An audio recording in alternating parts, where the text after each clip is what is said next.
Did you get my? Yes. 1, 2, 3, go. All right. Hi, y'all. Thanks so much for coming to another episode of our Zita Healthy podcast. My name is Kendall Andrews, and I am the social media manager around here. Today, I have a really special guest for you. He is an seminal member of our team. We could literally not do this without him. He's our very own John Tarr. Hi, John. Thanks so much for coming. Why don't you tell us a little bit about yourself and your background? Okay. Hi, Kendall. Hello, everybody out there in Zita land. Well, my background is I was a photographer for many, many years, and I had a hip replacement that became infected. And I went through 11 operations fighting the infection. And so it was a long process, and they cut out 4 inches of my femur bone. So it made me somewhat disabled.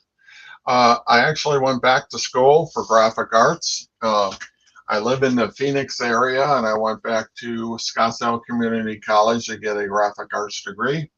In the process, I actually learned how to build websites. And along with what Kendall's doing here, I actually I do podcasting also. So it takes us to a lot of different places. I met Zita a few years ago at an organization that kind of promotes different organizations, and I put out and told, because I am a Christian, and when I was going back to school, here I am, a 58-year-old person going back to a junior college with all these kids in there, and while I was in there, and then I met Zita, and I put out there, back up just a little bit, but when I went back to school, I asked God to connect me to people that could use what kind of skills that I was going to learn, and how do I promote His kingdom and His world with some of these skills. And I think you're going to find that in Zita's Healthy Beginnings that we're all connected to God in one way or another. So I was in this group, and I put it out there, and I said, if anybody, nonprofit, that needs web design and graphic arts, please let me know, and I would like to donate or volunteer my time to be able to do this kind of work. So that's kind of how that happened and started with Zita and me. And the first thing, I didn't even get out of the group where Zita was already emailing me. It was kind of funny. And when I met her, it was like two old souls coming together. Zita has this really thick African accent. And it was kind of tough, and it still is kind of tough for me to always understand what she's saying. So sometimes we have to get on there and text out different things. And when we do Zoom meetings and Google Meet meetings, it's good. It's got caption on there so I can actually hear what's going on. She put me to work right away. She had somebody that was trying to build her website for her, and he was charging her a lot of money, and he wasn't, to be honest with you, he wasn't all that good. So then I came in and revamped it and brought it around, and we brought it to a new hosting account, and I've been building a website ever since. So that's kind of what how Zita and I connected. I'm going to actually put Zita's, go ahead and ask or talk for a minute, and I'm going to get Zita's, her, let me see, I'm going to edit the name and put her, actually, I'm just going to leave it like that for the moment. So what else would you like to know, Kendall? Yeah. So so you met Zita through this class and in this meeting, and Zita is so charming, isn't she? And like you said, she just like she was already emailing you. Like, of course you connected right away. Why are you, what made you continue with your organization? How do you connect with our mission and our goals here?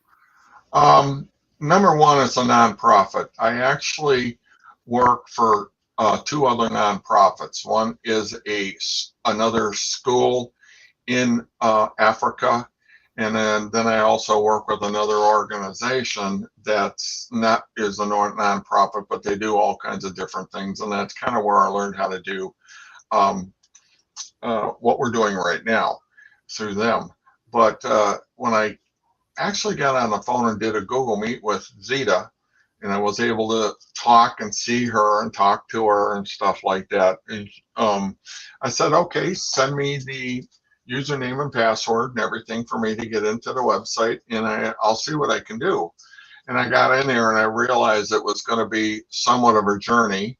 Somebody had gotten in and started working on it, but I had a different theme that I wanted to bring into hers is a WordPress website, but there was a theme called Divi that I wanted to start bringing in because it was more drop and drag, because I'm not really all that great with coding. So anyway, so that I went in there and I said, hey, we need more information about you.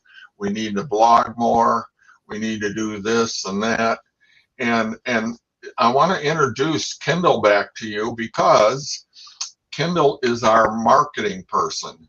And that is one of the things that we have been really weak on, getting into social media, getting the word out to the world, getting into YouTube and getting all the SEO correct and everything. So Kendall has just joined us here in the last couple of months. And she's a real blessing also. And we have another girl that is coming in that I'm going to interview Kendall and that lady next week. So that'll be kind of fun to do, and I'll be able to be on the other side of the speaker. So that's how that really got kicked in. And Zita and I kept going back and forth, and then I've been really pushing Zita to take more photographs when she goes over to Africa, which she does about once a year, more videos. We're going to be making more reels for social media, and we're connecting and doing more podcasting like we're doing now. We're going to be going back in and podcasting and talking to different, like her board of directors, the different people on there, doulas, which are like midwives. So we got a lot of plans, a lot of directions that we want to go to connect and bring information of what Zita does. Zita is, it's called Zita's Healthy Beginnings, and it's .org, and she is in the Pittsburgh area, but she's in the United States because she is trying to get foundational money and things to be able to go back to Africa, and then they're trying to build a hospital there. Right now she goes back and it opens it up, and she and a bunch of doctors that are over there and other nurses, they open it up to women that have babies or are going to have babies. And because the mortality rate for babies over there is very high, so that we believe God is pushing this to be able to save these babies and these mothers and teach them how to take care of themselves and how to feed the babies and all kinds of different things that have to do with infants and pregnant women. So, and I thought that was just right up my track. So I decided I wanted to help them as much as possible.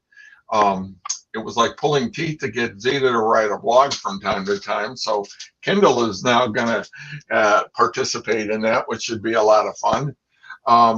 but we want to be able to get funding.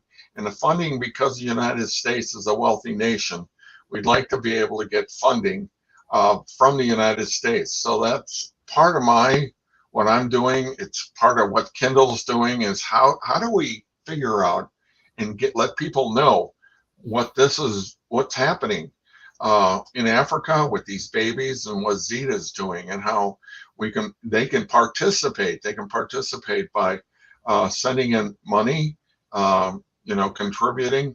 So there's a lot of things, and we needed people to help us contribute in other different ways. So that's kind of where we're at. We're got a lot of ideas. We got a lot of cool ideas, and that's part of the cool thing about connecting with somebody like Kendall. Her and I can talk about it and say, hey, I got an idea. And then she goes, oh yeah, what if we do this? Can we do that? And I go, sure, let's do it. So that's that in a nutshell, what's going on with Zita.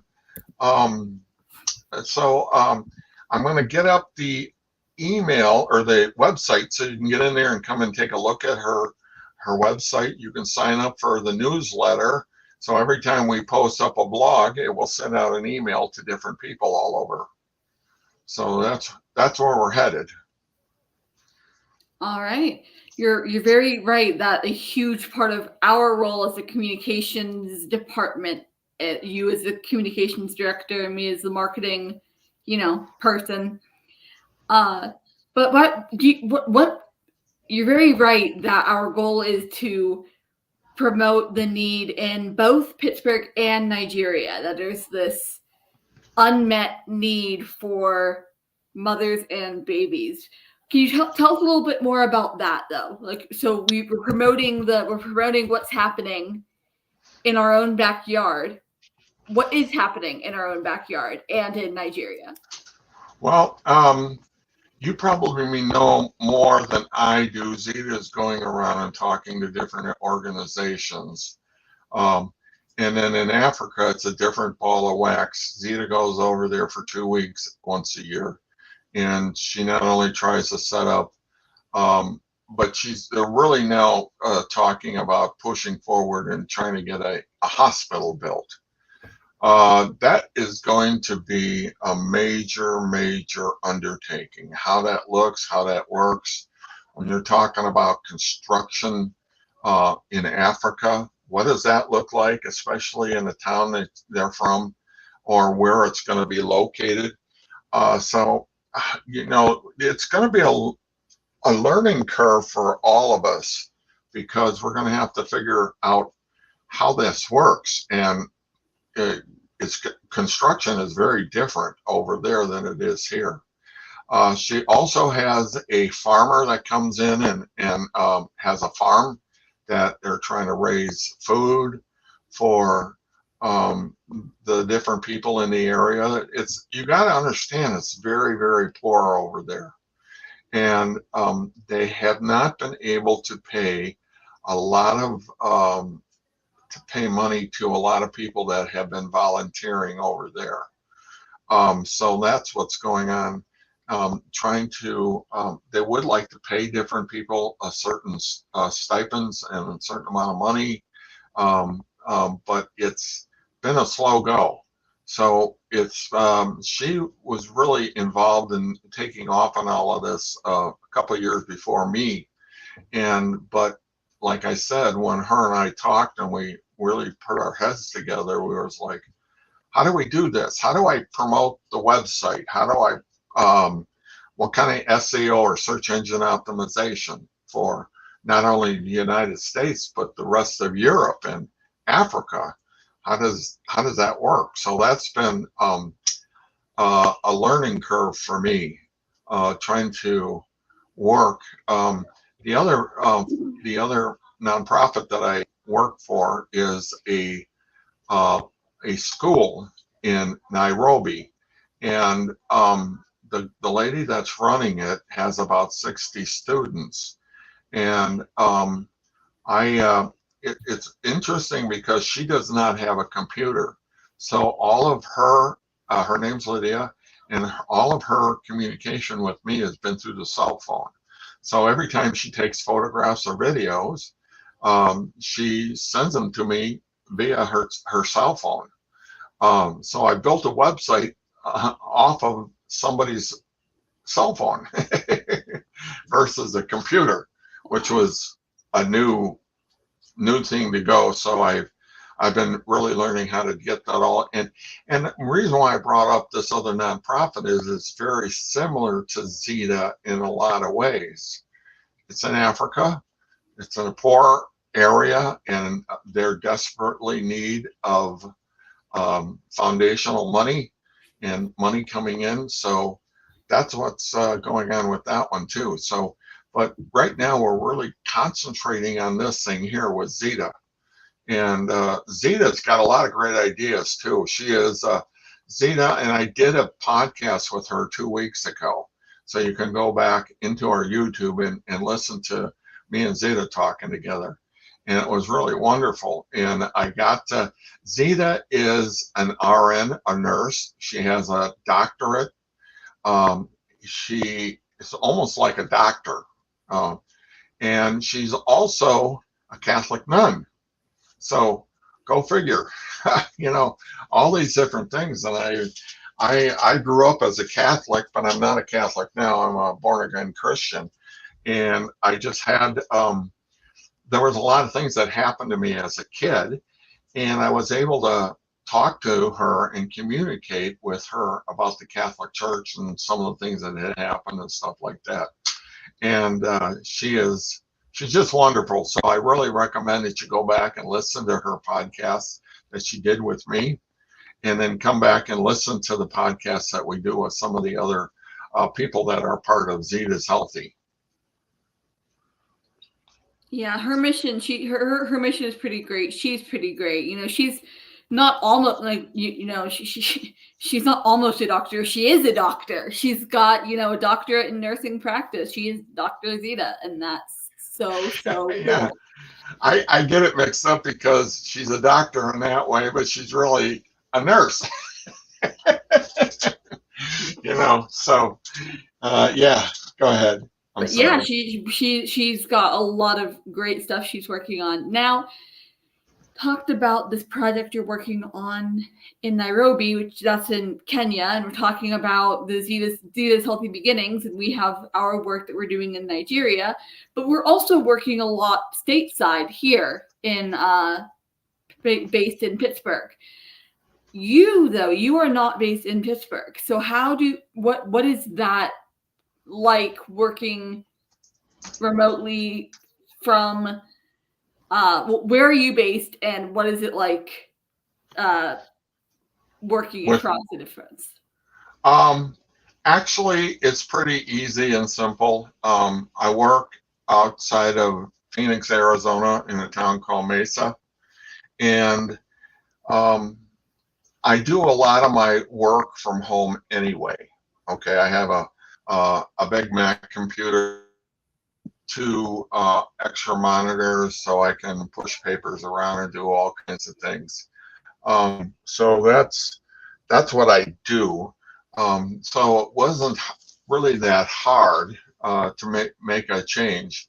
It's harder when I connect with Zita and Kendall because they're in a different state and a completely different time zone. So I think you're 3 hours different than I am. Yep. So it's kind of a trip to do that. In Phoenix, our time never changes. It like the rest of the country does. We're kind of strange like that, you know. But anyway, if you look at my name under John Tarr, there is Zita's website, and you can see that Zita's Healthy. But the real name of the organization is Zita's Healthy Beginnings.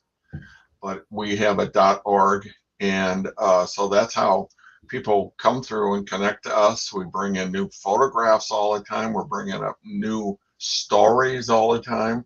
One of the things that we're going to be much better at, isn't that right, Kendall?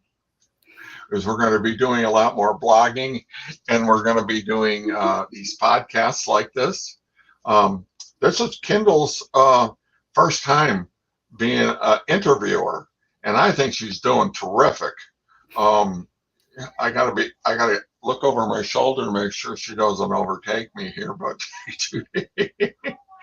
but Kendall, you just graduated yourself, didn't you? I did, yes, but you are interviewing me and our other communication person, Julie. We're having an interview next week, so we could that can wait. That can wait. Okay. Okay. Uh, talk to me about talk to me about the website itself and the thought process behind where you have positioned what. For example, Zita's when you're building a website, it's very intentional where you put everything. And so I want to know a little bit about that thought process. So looking at that home page, it's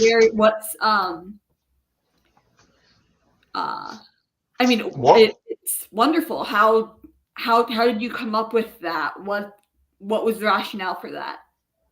Well, I found out that when you're designing a website, because I have a degree in graphic arts, so I use a lot of my graphic arts abilities to make the website look really terrific.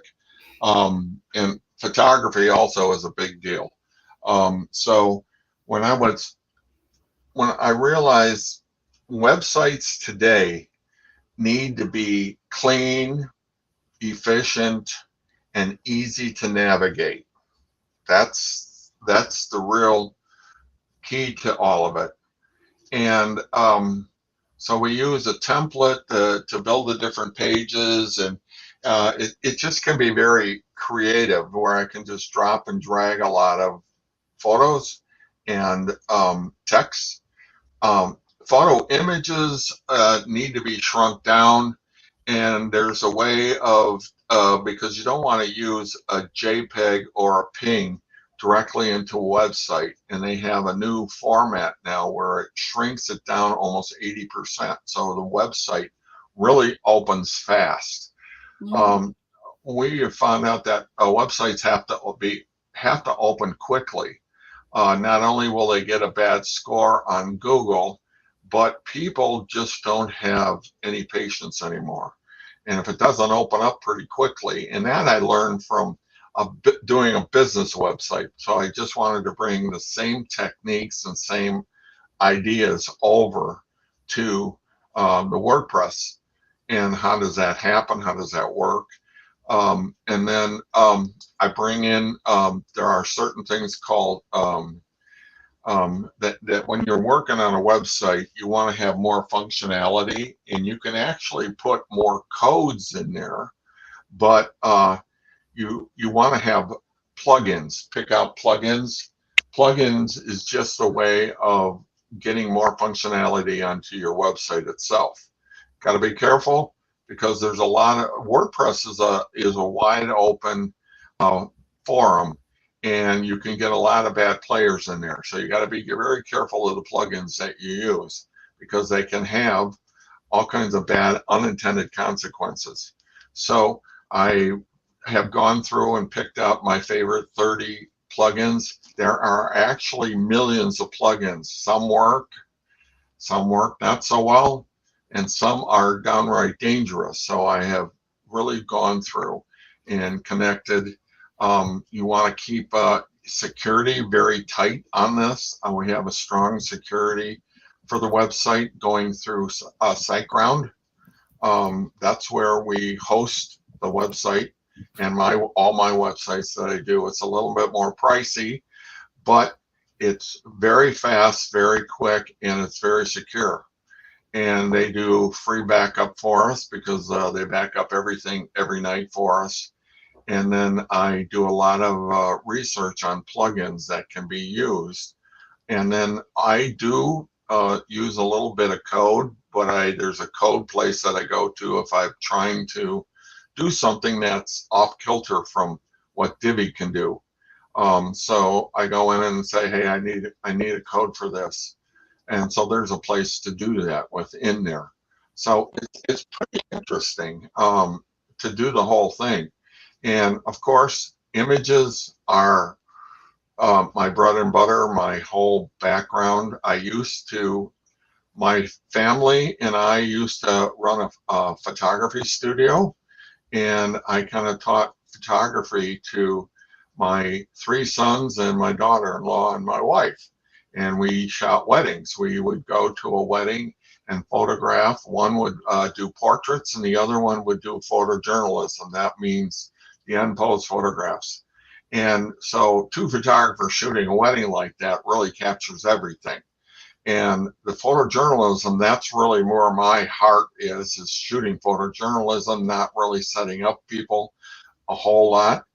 But at a wedding, you got to have somebody that does that. So my daughter-in-law is really good at that, and myself and my two of my sons are really good photojournalists. It's telling a story with images, with photographs. And how do you do that? It's just like if you're a good writer, how do you tell a story? How do you paint a picture with words? So that's basically, and if you can do both of these things when you go to an event, it really tells a story. It really brings out the whole story. So that's what we're trying to bring in, especially with our blogs, to make them really easy and accessible and readable. And so when people go there, they really got an idea what's going on. And now you bring it in video, and I know how to use premierpro, putting together videos, really cool, that we're going to be putting onto YouTube. I did one introduction. If you go onto Zita's website, there's a video introduction there where she's talking, and I was able to bring photographs into the video, having her talk in the background, brought music in, and then really tell a story. How does this look? How does this work? And when somebody is done looking at a video like that, or even making a video with just still photographs, they feel like they've been there, that they're a part of what's going on. So that's why Kendall and I are trying to really put something together that's really remarkable. I'm sure there's other people out there doing it. I run across them from time to time. I run across different organizations that put together different things, and then I look at their videos and different things on how did they do this? How did this work? So can I go back and can I do something like that? So one of the things that I learned in the very beginning with my website design is I'd go and find a really cool website, and then I would try to duplicate it with all the tools that I had at my disposal.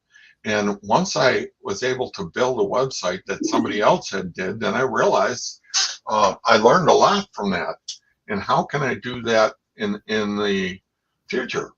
So yeah, Zita's website is very cool. It's very, you go into it, it's easy to navigate and go from one thing to the next. And if you're trying to find a particular thing, how do you do that? So we have a home page. We also have an about page that's on there. And it's got a letter from the founder on there. And it's also got the board members that are part of Zita's Healthy. Then we have next to it is the blog and different things that happen with the blog. The last blog we did was when Zita went to Africa this last month. But we've got a couple of ideas for some new blogs.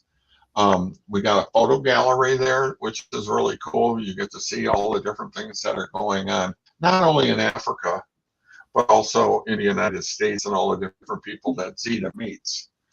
And we've got a page where the podcast is. So all the podcasts that are like we're doing right now, it's actually recording this and then it's downloading into YouTube. And then after we're done, I go back into YouTube and I put all the SEO for it in there. So it can be found, YouTube can be found independent of the website because it has its own SEO. And the same thing can be done for Facebook and any of the other social medias.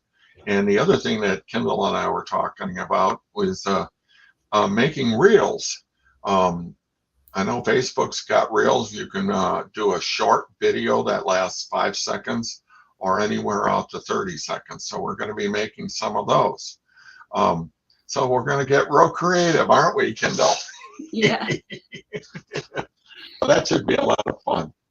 And then on the website page, it has a page called Donate, where you can go in there. And then there's a page called Opportunities if you want to volunteer.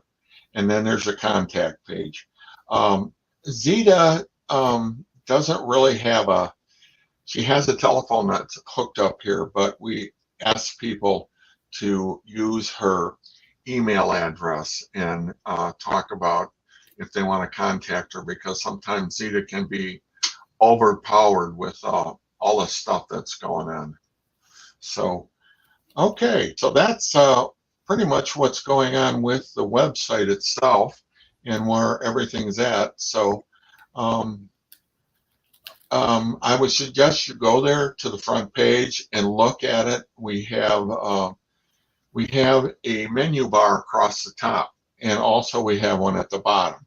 But in the middle of it, we have something like a menu bar, but they're photographs. One says a letter from the founder. It's got a picture of Zita.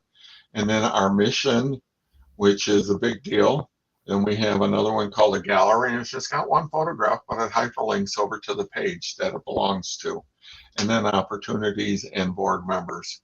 So that's kind of, once you start designing a website and then you realize, okay, what is this organization, what does this company do exactly? And if somebody comes to the website, I want to make it very easy for them to get around and get the information that they're looking for very quickly. And then we'll go from there, because they get a good feeling if they can navigate really well and easily, then they get a good feeling about your organization. So that's really what I was after to do. And we're going to be doing more things like that. Well, it's very, very, very needed. Now, you made a really apt point there about inspiration and about how when you are designing anything, but especially image, visual, graphic website things, your product becomes a compilation of everything that you've experienced and everything that you've learned, and websites that you've said, oh, I like that aspect of that, and I like that of that, and you put them all together and you make your own thing. What was can you tell me about some of your inspirations for the Zita Healthy website? Yes. When I was in taking graphic arts, it was a multi-layer school that I was getting connected with. The school was Scottsdale Community College, and it turned out that they are one of the top 5 graphic arts schools in the United States. I didn't know that when I got in there. It wasn't until after. And there was a lot of students in the class. The classroom would have 30 students in it every semester. And they were coming from other colleges in the Phoenix area because no one had a graphic arts teachers like Scottsdale did. One of the teachers that I had in there, his name is Rick Burris, and he actually is a photographer too, but he teaches all the Adobe products like InDesign, Illustrator. Illustrator is a big deal when you're designing like logos or a one-page document. Photoshop is Photoshop. That's for photographs and doing all kinds of stuff on that. And that's like a never-ending story. You can learn and learn and learn. The thing that I had a separate class in, and I had to take the basic class a second time because it was so deep. But I eventually took InDesign 2 and InDesign 3. And what that is putting together books from covers to inside pages with photographs and everything. And one of the things I had to do to pass out of there is I had to make a Salvation Army annual report. And that was almost 40 pages long. And I had to go and get all the information. I had to go in interview the head of the Salvation Army. It wasn't being used by Salvation Army. It was the thing I had to turn in. But it taught me so much about this. And I found out that the Salvation Army and the annual report was a lot like a website in a lot of ways. So it was something that when I was putting that together, I was like, oh wow, I could put this together in a website, in a page. Something that we can also do, and we haven't done it here yet, is that people can download a PDF from the website itself. Let's say they want to pass out a flyer or something like that. We can upload the flyer in a PDF, and people can download it, and then they can print it and turn it out to somebody else, have it printed and things like that. So that is something that we haven't really gone into detail with, but it's something that we really want to. So there's a lot of cool ideas. What is the name of the other girl that kind of brought you on? Her name Julie is Ornheim. Yeah, Julie. Julie is got a lot of great ideas. I actually met Julie before I met Kendall, and then she brought Kendall in. So we're slowly building a. When I was in graphic arts, I was actually building a prison newsletter. Once a month, we would make it. It was a 6-page to an 8-page prison newsletter, and I would design the whole thing. And I wrote a couple of the articles. A couple other people wrote articles, and then I brought it all together. A couple of people that were on the newsletter were prisoners, and they would say, hey, we need to write an article about this or this. How do you do that? So that's what we did. And we did that. I think we put out something like 40 issues. It was a lot of work, but it was a lot of good work for me to do. Sometimes if you are trying to break into an area, you need to volunteer. And that's what I did. And I ran into problems. I was building the newsletter when I was in school. So sometimes when I had a problem with how did this work and how did that happen, I would go to my teachers and say, hey, can you help me with this? And they were always ready to help me and do anything they could to make us a success. Rick Burris, he actually goes and teaches a lot of the Adobe products to a lot of people, and some of the magazines all over the country.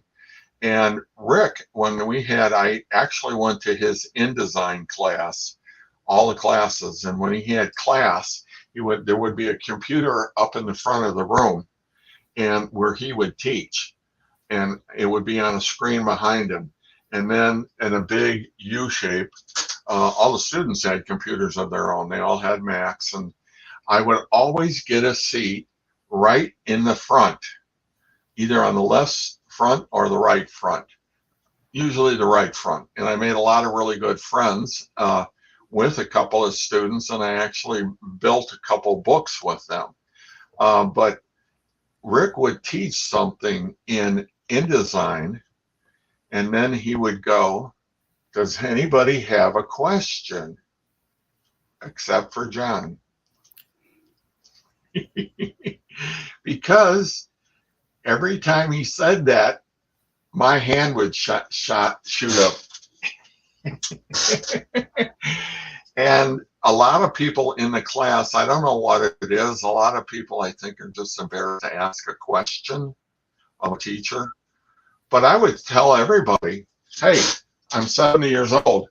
I only have this much runway left. So I'm not going to waste any time. I gotta get this. I gotta understand this. And there were so many students that came up to me after the class and would go, "That was a really great question. I wish I could do that and just ask." But Rick, it was a joke. Rick would make a joke about it. And after one, sometimes and him and I would be talking about different things.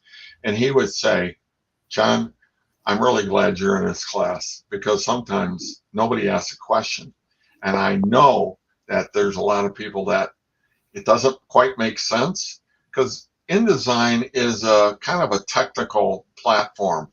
You to put pages in different place, to do different procedures throughout it, especially if you got a book that you're putting together that has a couple hundred pages in it. If I want to put a photograph in and a new photograph, I got halfway, 3/4 of the way done with the book, but I got a new photograph. Everything is going to have to move. All the text that was in there in a different place is going in a different place, and everything is having to move down and backwards. And sometimes you brought in new text, maybe even a whole new or part of a chapter without screwing up the whole book. How do you do that?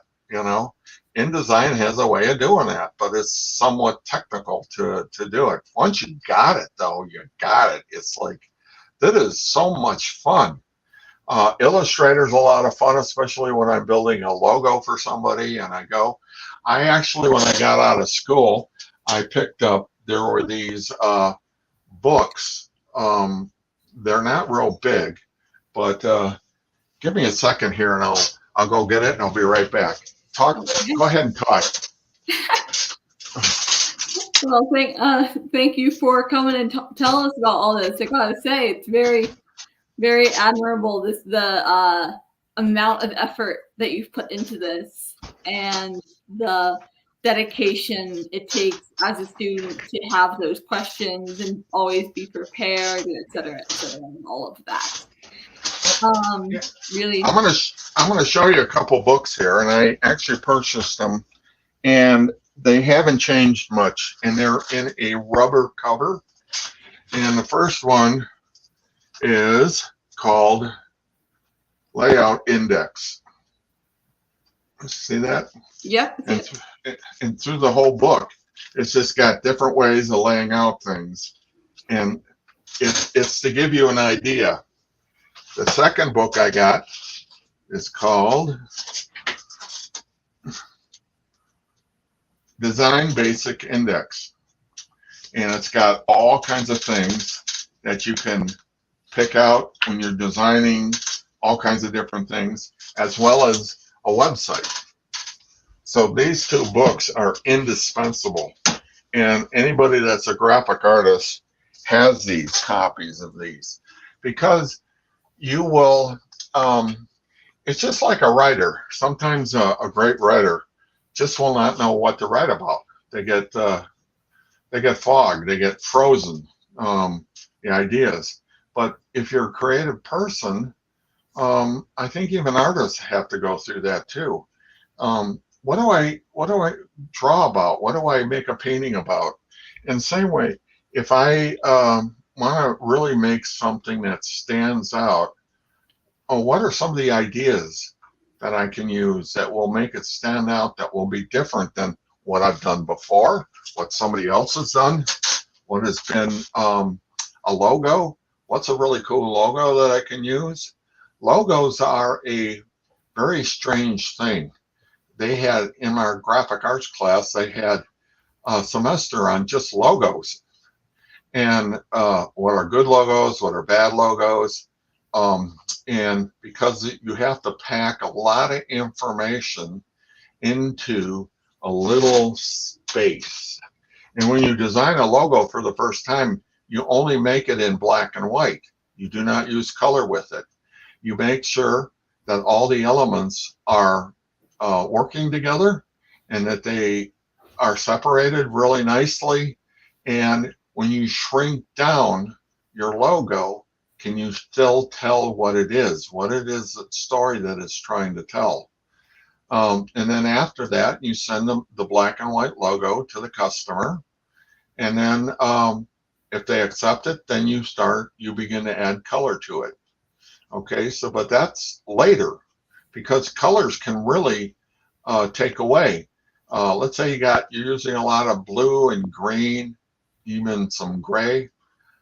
If you decide to bring some red into it, you use just a little bit of red, not much, because red is overpowering, and different colors have different emotions connected to them too. And this is also something not only on what you're designing, but also if you're putting together like a trifold or something like that, but on a website also. I don't want somebody blown out by the colors, so I want to make them very palatable and easy for them to go into. Let's say you're building a website for somebody that is in the outdoor world, or they work outside or something like that, so you'd probably use green, you know. If they're, let's say they build cabinetry or they do that kind of thing, you might want to use a little bit more brown, and then with a little bit more color. So it really depends. You got to think about what kind of business it is. In Zita, we use pink. We've got pink in there because of mothers and babies and things like that. So that was a thing that we thought about. How do we do that? With a website, there is a palette that you put together that are best practices for that website or that company. So you want to stick what colors you're going to use. In this case, it's pink, black, and white, but different kinds of pinks, you know. So that's what you do. And if you put together a 6-page fold out, you're going to want to make sure you use those same colors so everything matches up. You know, there's a lot of psychology to a lot of this, and in the beginning it's like, oh my God, I'm never going to remember all this stuff, but you actually do over time, you know. So that's kind of what we want to do with our social media. We want to make sure that our color combinations are good for that, and our slider that goes into the social medias across the top are well done. And when I design a website, there's a thing called a slider across the top, and I can put 1, 2, 3, or 4 images, and they kind of rotate. So that's something else to consider too. But you don't want to get carried away with it. You still want to make it easy to navigate. So it's kind of cool, all the different things that you can get involved with. And that's why when we get in and we start talking about this, how does this look? And like with Kindle, she's going to need help on some of the graphic arts or some of the things that she needs to have made. So she'll get a hold of me, and I'll go in there and make it and then send it over to her and say, here you go. Once she gets a handle on what the requirements for each social media is, because they have a different size for each, for the slider or their image image that goes across the top. Sometimes like Facebook has a big image that goes across the top, and then it has a small circular image in there. Do you want to put your logo in there? You want to put someone's face in there? So how do you actually, what do you want that to look like? And to do this cleanly, that's the key word, is always making things, because you can in graphic arts, when you have a lot of ideas, you can really muddy up the playing field in a hurry. So I've always got to design something and then sit back and think to myself, okay, am I making this a lot worse than it needs to, or are there elements that I can eliminate, you know? I remember reading a book when I was in college. I was able to take a class that was separate from the rest of the stuff I was doing. So it was a creative writing class, and it was probably the best decision I ever did. I recommend anybody that's in school or in college to take at least one semester of a creative writing class. And it was very interesting. The teacher in there said, if you take a writing class you probably don't need to go see a psychologist or anybody because your writing is going to take you on this journey, you know. So how do I paint images with words? And I remember thinking about that for 2 weeks. I thought about what she said there. How do I paint images with words? And then I began to listen to what some of the other students did and what she wrote.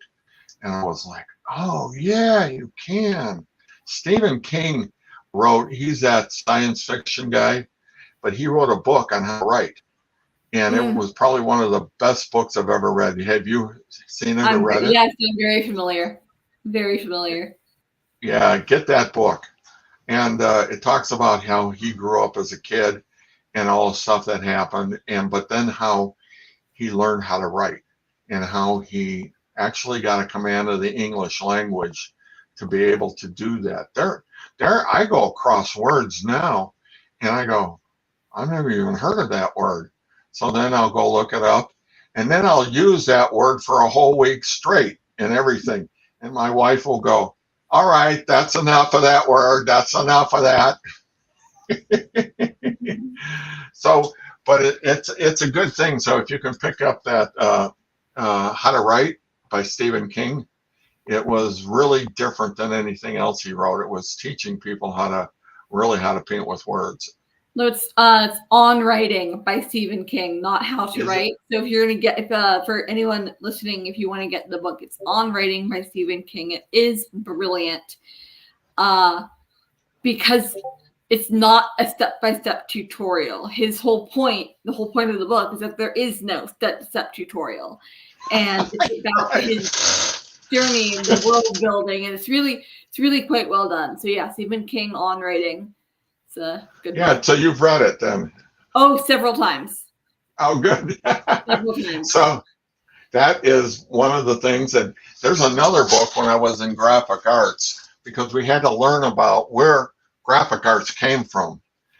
They basically came from cave drawings that cavemen did in the caves, and then they finally started back in with the Jews way back. You're talking like 200, 300 BC.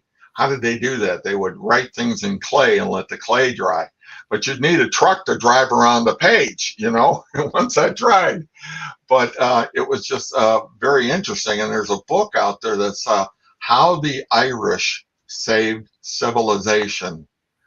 And at first, it sounds very funny, but it's actually true what occurred in there, how the Irish saved civilization. And it goes into real detail about St. Patrick and how he set up scriptoriums, they're called scriptoriums, all through Ireland, and how to teach all these young men coming in from the countryside on how to write, because they didn't know how to do that. So, and it's a very interesting book. It was happening right at the fall of Rome. So this all happened around 400 AD. And with the Visigoths coming across Germany, attacking Rome and the Roman legions, and how all that fell apart. A lot of people don't realize when they talk about the Dark Ages, what comes to mind when they say the Dark Ages? What were the Dark Ages to you? To me? Yes. Oh, well, I took a whole class on this. You just opened Pandora's box. Oh, no. So I won't get too far into that, but we think of kind of chaos created in the wake of the fall of the Roman Empire, and kind of the global situation what was going on, because we call it the Dark Ages because in Europe everything kind of took standstill, because Rome had been this big great uniting force. All roads lead to Rome, and all of a sudden there is no Rome, and everything Rome didn't fall, it imploded. So there's all these little fractures and these little kingdoms, and right. Rome was like the police state. and they Yeah. would police all the roads coming out of there. So when Rome fell, chaos erupted. Well, So it's not even that they were. It's not that they were a police state. It's that they were such a big state, and they had such influence, and so there was no contingency plan. There was no. right, There was no peaceful transition of this is our new leader now. No, Rome imploded. There was no Roman Empire, and you have dozens of these little kings and principalities, and right. you get Even feudalism. Greece went silent. Greece had that huge library, and when Oh yeah. Rome fell, Greece fell too. All these higher echelons, because there was a road that went all the way over to Greece, so they all just collapsed. So the world went silent for 800 years. It went dark, and it did not come back until the invention of the printing press. And when that happened, that's when everything opened up. You know, from 400 AD until 450 AD, there was only 2,000 books published in the world.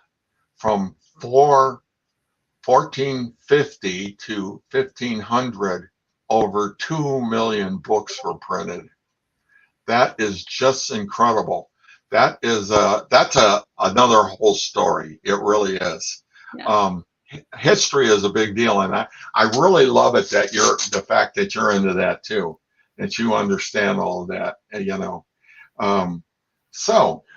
Do you have any? I know we kind of went off kilter here a little bit, but it's just a little bit about who I am and what Yeah. turns me on, and what other questions? We have about 3 minutes left here. What do you think? Well, because this is also important because it's your background is who you are, which means that is what you bring to Zita's Healthy Beginnings. And when I'm interviewing you to, what do you bring to Zita's Healthy Beginnings? Well, this is what you bring. So I'm really glad that we had all of these stories that even though they weren't directly relevant, Right. really, really important to have that context for who you are and what your role is. But I'm kind of like the town crier. In the old days, before the printing press came in, individual would go to London and he would learn what happened in that week. And then he would go and travel to all the small towns throughout the kingdom. And everybody would come and listen to him. And he would then pontificate on what occurred. And that's kind of what I am. I'm spreading this information, but we're using printed material.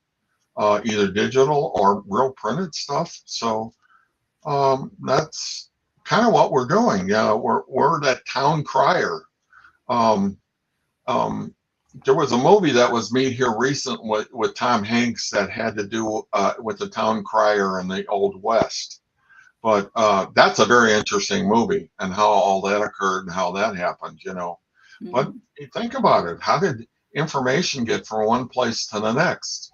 Obviously the Bible was the first thing that the printing press printed, but there was a lot of small books that were printed on how to do anything, how to shoe your horse, how to make a wheel for your wagon.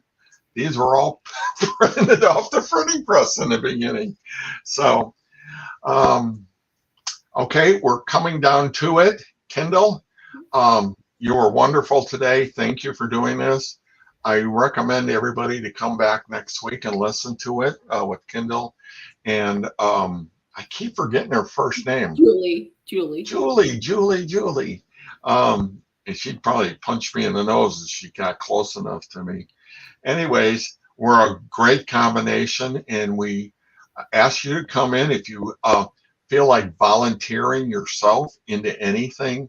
Contact us, Zita, me, Kendall, and then we'll fit you in somehow. We'll get all of us working together.